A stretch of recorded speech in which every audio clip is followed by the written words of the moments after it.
કરજણની public સ્કૂલની બસમાં ક્ષમતા કરતાં પણ વધુ વિદ્યાર્થીઓને લઈ જવાતા વાલીઓમાં રોષ જોવા મળ્યો હતો।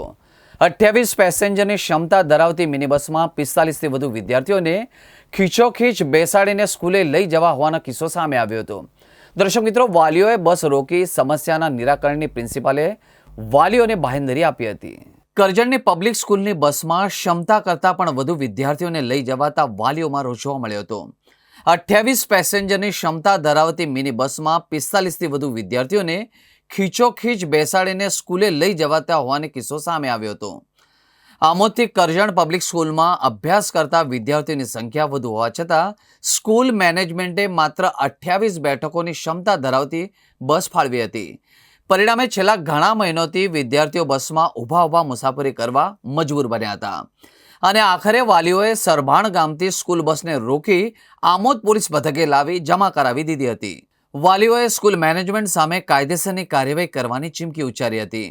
આ બનાવની જાણ થતાં સ્કૂલના આચાર્ય સહિતનો સ્ટાફ આમોદ પોલીસ મથકે દોડી આવ્યો હતો। પોલીસ મથકે આવેલા પ્રિન્સિપાલે વાલીઓને બાંહેધરી આપી હતી કે આ સમસ્યાનો તાત્કાલિક ઉકેલ લાવવામાં આવશે। આ બાંહેધરી બાદ મામલો થાળે પડ્યો હતો। તો અહીંયા શું એટલા બધા ટોળો વળીને આવો છો ને ઊભા રહ્યો છો? પહેલા તો બારોકમાં ઓવરલોડ જાય છે, બેસવા માટે જગ્યા નથી રહેતી। એના કારણે આજુબાજુના ગામના છોકરાઓના માતા પિતાઓ સાથે અમારા ઇન્ટરનલ ઇસ્યુ થાય છે, સંબંધો બગડે છે ને આ રજૂઆત વારંવાર સ્કૂલ મેનેજમેન્ટ પ્રિન્સિપલને પણ કરવામાં આવી છે, પણ કહેવા છતાં આજે કોઈ પરફેક્ટ એનું સોલ્યુશન મળ્યું નથી। તો અમે એ જ આશા રાખીએ છીએ કે એનું વહેલી તકે કંઈક નિરાકરણ લાવે, કારણ કે હવે આ વસ્તુ આગળ વધારે વધે છે અને જેના કારણે અમારા ઇન્ટરનલ સંબંધો બગડે છે। આજુબાજુ ગામના જે છોકરાઓ આવે છે એમના બાળકો પણ ફીસ ભરીને એમને પણ બેસવાનો એટલો જ અધિકાર છે, પરંતુ બસમાં એટલી જગ્યા છે નહીં કે બધા સીટમાં બેસી શકે।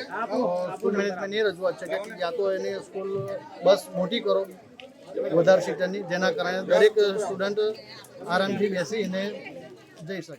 આ તો ખોટું છે કે સ્ટુડન્ટને ધમકી ના આપવી પડે, એમ કે સ્ટુડન્ટનો શું વાંક છે? તમારે જે બી પ્રોબ્લેમ હતો મેનેજમેન્ટને તમારે કહેવાનું હતું, સ્કૂલની પ્રિન્સિપલને તમારે વાત કરવાની હતી।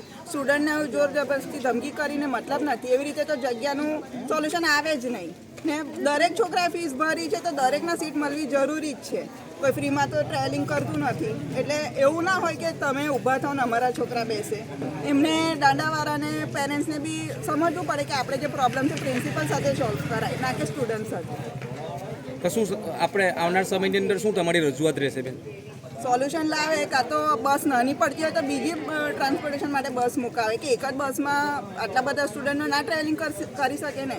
મિનિમમ સીટ છે, દરેક સ્ટુડન્ટને દરેક સીટ મળવી જરૂરી છે ને। કલાકનો રસ્તો ટ્રાવેલિંગ છે તે કલાક છોકરું બેગ વજન લઈને ઊભું તો ના રહી શકે। કેટલા કિલોમીટર તમારા વિદ્યાર્થીઓ અભ્યાસ કરે છે? 30 કિલોમીટર આવવા જવાનું કે ખાલી જવાનું? જવાનું 30 કિલોમીટર, આવવાનું ને એમ બી 2 વાગે સ્કૂલ છૂટે છે તો 4 વાગે ઘરે આવે છે। સૌ પહેલા આમોદના સ્ટુડન્ટને લેવામાં આવે ને હવે લાસ્ટ આમોદના સ્ટુડન્ટને ડ્રોપ કરવામાં આવે।